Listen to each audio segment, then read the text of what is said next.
Hi, sorry for the abrupt end to that last video. There was a possible copyright issue that I was getting a head of, so I had started to click on this link here, which is an Egyptologist, and I think it's actually a team of Egyptologists that have set up a digital rendering using archaeological evidence of what this palace may have looked like.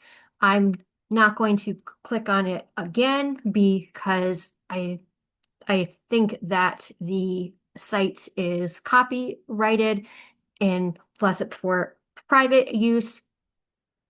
So that is why that link is there, but it's definitely a project and a site well worth checking out because it does give you a kind of a good sense of what this palace may have looked like in its glory days, so to speak.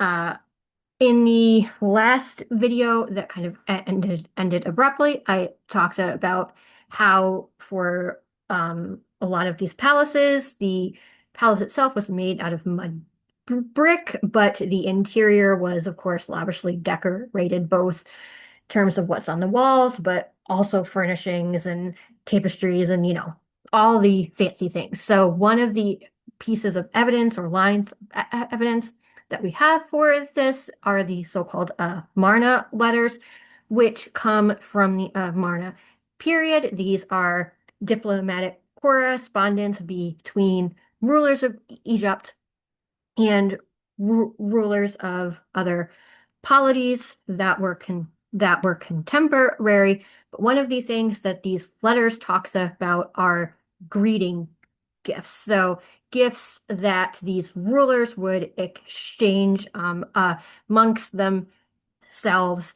to show off their status and power. And at least some of these greeting gifts are or seem to be furnishings for palaces and kind of fancy furniture type things. So this is a particular letter that's held in the collections of the Metropolitan Museum of Art. And it's from one of the rulers of Assyria in kind of the chunk of time when Assyria was first emerging as a power. And it's to the ruler of Egypt at that time. So the ruler of Assyria is essentially with this letter trying to enter that diplomatic circle. So the important part is where he basically says, "This is what I have given you as my greeting gift." So splendid chariot, two horses, and one date stone of genuine lapis lazuli. So this just gives you kind of a glimpse of the really fancy objects and products that were circulating and on display in a lot of these palaces. This is from an article that is looking at these letters, um, and the uh, the EA is what the letter's designation is. So this is one letter, and then this is another letter. So again, it's the greeting gift, but you have for the new house, one bed of ebony overlaid with ivory and gold, three beds of ebony overlaid with gold, and then it just keeps going to naming other fancy furniture things that would be the kind of thing that would end up in these new kingdom palaces. This is from the site of Marna, which in the New Kingdom, you have a ruler that ascends the throne as Amenhotep IV. Due to religious reasons, he changes his name to Akhenaten, and also for religious slash political reasons, probably a combination of both.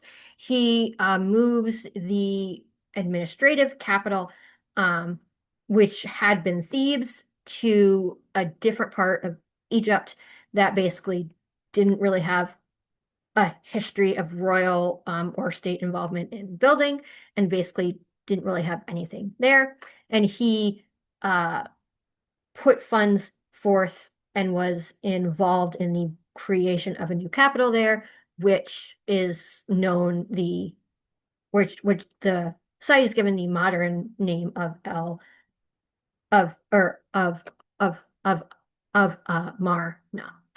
But I picked this graphic in particular because it speaks to that balance of ancient and modern usage that I've talked about before. So this is the pharaonic remains with aspects of the pharaonic remains down here, some of the boundary stele, but then you also have, again, in the areas that can be cultivated and food grown on, here you have modern fields and modern cemeteries as well. So modern villages, there, uh, modern cemeteries, I think here. So this just kind of gives you an idea of, again, that balance that field archaeologists in Egypt have to work with on a pretty consistent basis. And this is from the World History Encyclopedia site, and this is a graphic of what Marna and the main buildings may have looked like in kind of its heyday, and the numbers correspond to what we think those buildings were. So we have the temples, or we have the main temple, and then the kind of main palace, and then um the surrounding arable land.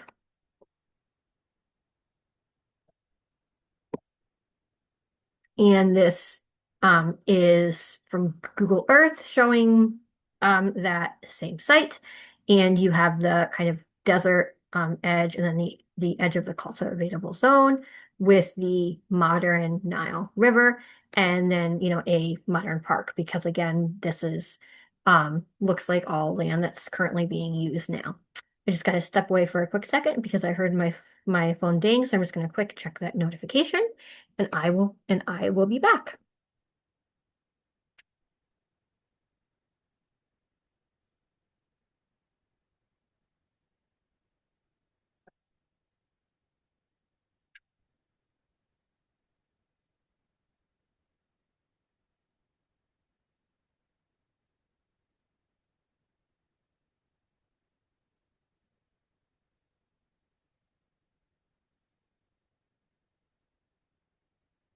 I So I am back. This is just zooming further into this general region here. And one of the types of site that you find at Marna is a particular type of royal private temple that is unique in kind of its, or relatively unique in its structure and design to the Marna period. And one of those complexes has been given the name Com El Nana. So this is a Google image of that. But if you also look, you can see that there is modern fields that are being used for crops, also surrounding that pharaonic site here. So that's why I zoomed in on this particular area. All right. I'm going to I'm going to talk a little bit about what an Egyptian temple is in kind of the ancient Egyptian context because it's not exactly the same as what we think of in the modern Western world when you say the word temple. So in the Egyptian context, the a temple space or a temple building was really a dwelling place for a deity and or the spirit of the ruling or sometimes dead monarch because some rulers were or it seems like they made attempts to be deified during their lifetime, but the kind of general practice was for the spirit or the process of deification to happen after they passed. Um, but in other words, the temple is not a space for a random Egyptian to come in and do her or his religious devotions. It's either a in the main a house for a deity and or the spirit of a ruler past or living, at least in its most sacred interior parts. Um, so the religious clergy that you see in ancient Egypt, the priestesses and priests, they weren't like the clergy that we necessarily have now, where they serve human congregations. They served the needs of the deity, or or the spirit of the ruler. Because for the Egyptians, the deity or deities had physical form as well as kind of more spiritual form. And in their physical form, they needed to do the same things that we need to do. So they needed to eat and drink and get dressed. And so the clergy, the priestesses and priests, were partly there to facilitate and to do those tasks. And the deities were represented, and the rulers were represented by statues, by images of the deity or the ruler. And that those were the things that would be bathed and dressed and given clothing and had their daily needs attended to because it wasn't that they were worshiping the statue itself, but they somehow, as part of the rites, part of the essence of that deity or ruler came to inhabit that statue. Um, so this also means that the kind of general traditional design of a temple, particularly like a state temple from the New Kingdom on, is that you go from the exterior open spaces that aren't super restricted access, to the smaller, dimly lit spaces that are, as you go deeper and deeper, the access becomes more and more restricted. And particularly at Thebes, that is sometimes very hard to see because the temples in ancient Egypt had doors. And a lot of times those doors, again, their core material was wood or organic material of some kind that has not survived the ages that well. So when you see a lot of these gaping open spaces at like the temple complexes of Karnak or Luxor, you have to imagine doors in a lot of those spaces closing those spaces off.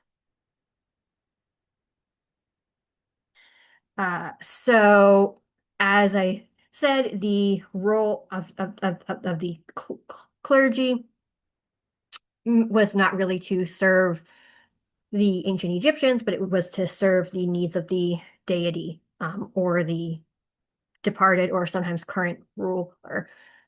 Um, depending on kind of what was going on at the time. So this is from a larger article that is looking at the site of Dendendra, and it's looking in particular at its origins or at the evidence for activity in the pre and early dynastic period. Dendra is another or is in Upper Egypt, and it is one of those sites that, in terms of like what it's famous on the tourist market for, it's famous for a Ptolemaic with later Roman additions to temple to Hathor and then to Isis. So you can see those two main temples here. But speaking to what we saw at Saqqara, what we saw at Abydos, and to a certain extent at Giza, um, if if you go beyond these two temples back, 1,000+ years, we have traces of earlier temples and traces of earlier religious activity. So here we have the foundations and kind of what's left of a Middle Kingdom temple.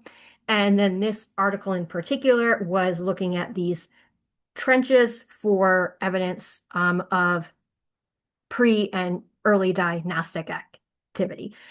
So, you go right back to the formation of the Egyptian state in kind of its first couple hundred years. Dendra was already important. They were already doing stuff there. There was religious activity or some sort of activity going on at this site. And even though it's most famous for its post New Kingdom 2 temples here, there's a lot more going on than just that. This is also at the site of Dendra, but this is a Christian basilica or church that was built on the site. One of the things that I've mentioned in this video series is when you have Christianity come into Egypt in the Coptic period, you have Christianization of a lot of these pagan spaces. And so that can range from they literally built like a whole new church right next to an ancient Egyptian temple, which is the case here, or they held Christian services in the ancient Egyptian temple, and they put crosses on the walls, or marked the walls of the temple in some way that reconsecrated it, made it to their mind holy, and kind of purified it. And this is at the site of Deir al-Medina, which is in ancient Thebes, modern day Luxor region, from the New Kingdom. And so you again see what's left of a Coptic church there, in what was a site where the people who built the tombs in the Valley of the Kings and Queens largely lived. This is, I think it's one of the Edward Lear etchings of Dendra. I think it's one of the later temples. So one of these, it looks like, because that's the entryway, so it looks like it's probably that one. But it's this general area in 1867. And you can see the floodplain and the Nile River off in the distance there. So similar to the reuse of different areas of Saqqara, we have reuse of different areas of Thebes. So the Ramesseum was originally built as the mortuary temple of King Ramses II. Uh, and this, I think, is from Wikipedia. But I just using it for a reference in terms of where this quote came from. But then a couple of hundred years later, in the third intermediate period, that Ramesseum and the courtyard spaces within it were used as a cemetery. And then they also found in that same general area a late Middle Kingdom tomb. So, again, these periods of use and time overlap with each other. So this is a or a graphic of those different periods of use of the Ramesseum. This is a shard with the date. This was originally a bottle of wine. And so this is giving us the date of when this was made. So again, it's year one, very good wine of 10. So just kind of going back to the way the Egyptians dated things versus the kind of modern chronology and dating of Egyptology. This is from Wiki Commons, and it shows you in Egypt the full course of the Nile. So you have the Delta and then the Nile River, and then going down into Upper Egypt here. This map I put on because it overlays the full course of the Nile through the modern countries and borders that it runs through now. So the Nile starts in Tanzania at Lake Victoria, and then it also goes through the modern day countries of the Sudan region, Ethiopia, Ethiopia, and then it kind of ends up and ends in Egypt. But I thought that this graphic was helpful because at least it gives you a sense of kind of some of the modern geography and modern borders of the Nile from where it starts to where it ends. And this is back in Egypt proper, and it's speaking to what I've talked about before, that the Nile River only gives you a certain, even in the modern day, only a certain amount of arable land on either side of its banks. And so this is the kind of constraint that both the ancient Egyptian and the modern Egyptian state have to work with. This is a map that shows you the Nile, but it shows you starting in Lower Egypt in the Delta, the kind of main ancient sites and main regions. And I also like this map because it gives you the main deserts as well. So those pyramid fields that I was talking about are in this kind of general area here. But part of the reason that prior to about 1799-ish, the main port of entry for Egypt was Alexandria rather than Cairo, is because Alexandria is literally right on the coast. So it's a much easier port to get into and get out of. And then again, depending on your business and your goals, you maybe would travel further into the delta, and see parts of Cairo, and ancient Memphis.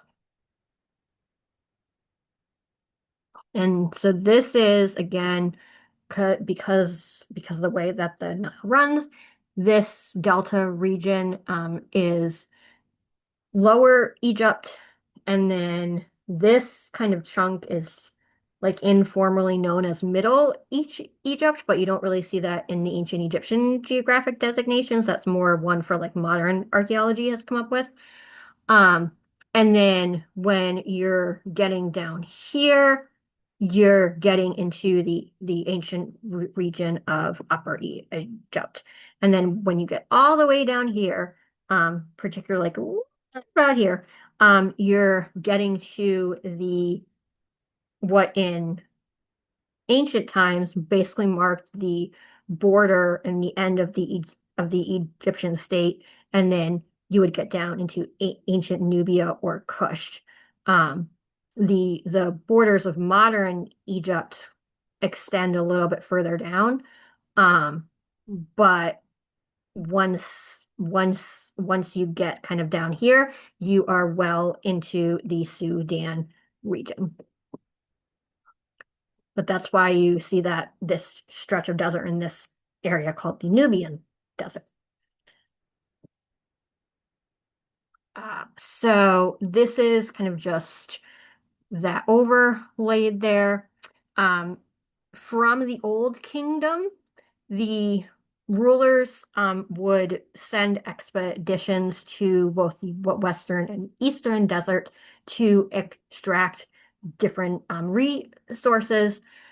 So you do have state expeditions from the Old Kingdom on into these two desert areas. And then they also did send, again, from the Old Kingdom on, raids for various resources into the Nubian region. And then by the New Kingdom, they had fully colonized Nubia, and there was, officials in place, and there was like the administrative col co colonial structure that the Egyptian state had set up. And then you see here one of those forts that was first built in the Middle Kingdom, and then as the Egyptian state expanded control over more and more of Nubia, they increased the resources and their presence in those border fort locations.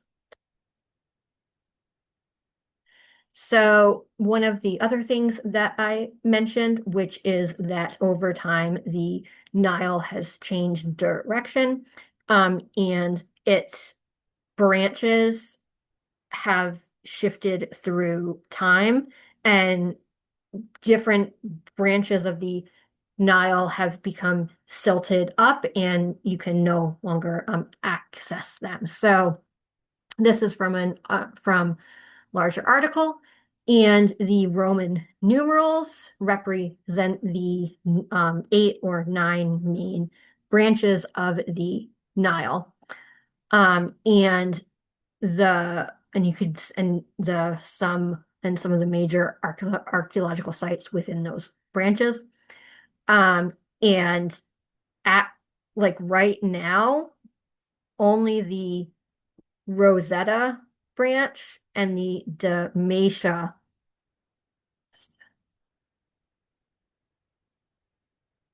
Sorry, trying to find the Dalmatia. Okay. But basically, out of these eight or nine branches that were once active, you only have two that were still active as of the 21st century, because the rest had silted up or conditions had changed to the extent that you could no longer access them. Um, so I just kind of put that graphic there. And one of the other places that you can find echoes of the ancient Egyptian landscape is in their literature, because the ancient Egyptians did have literature. Um, the kind of literature in its classical sense and classical form is first written down in the Middle Kingdom. Of course, then the question arises of how far back in oral form do we have these stories and tales before they were actually put down on physical surfaces. But for for them to be written down either on shards of ceramic or papyrus, that really starts to happen in the Middle Kingdom. So the teaching of Ani is one of these pieces of literature. This is from a larger article, but this is part of the text that talks about drainage of a irrigation channel and how that can sometimes not go exactly the way that you might want it to. We also have on tomb wall reliefs. We have depictions of the landscape, particularly it seems the kind of landscape of the delta. So this is from the walls of an old kingdom mastaba, which was a type of tomb, and you can see that the owner of the tomb is here, and he is just kind of hanging out in the marshes and having a good time.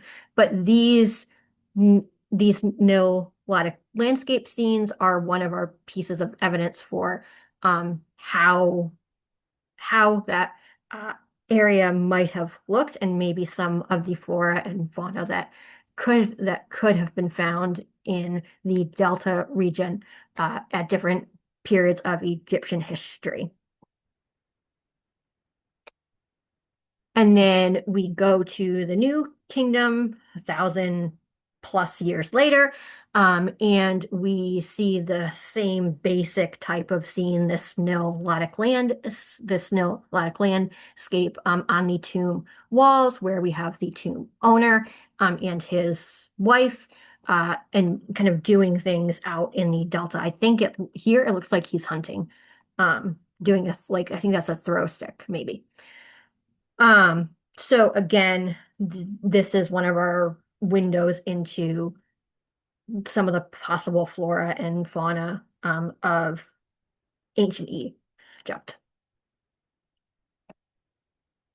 And then going even further forward in time, when you have Egypt is a province of the Roman Empire and is no longer politically independent, they still, in the Roman villas, they still had the Nilotic landscape images. And so this is, from the Roman point of view, a depiction of the Egyptian Nile and of kind of that Delta region. So you can see, as time goes on, different things are emphasized. And this, I think, is because it's Roman, it's probably a little bit more fanciful. But similar themes that you saw on the mastabas, they also chose to include here. All right, I am going to stop it here because the next bit of content that I'm going to talk about is going into more detail about the unification of Egypt and what that might have involved.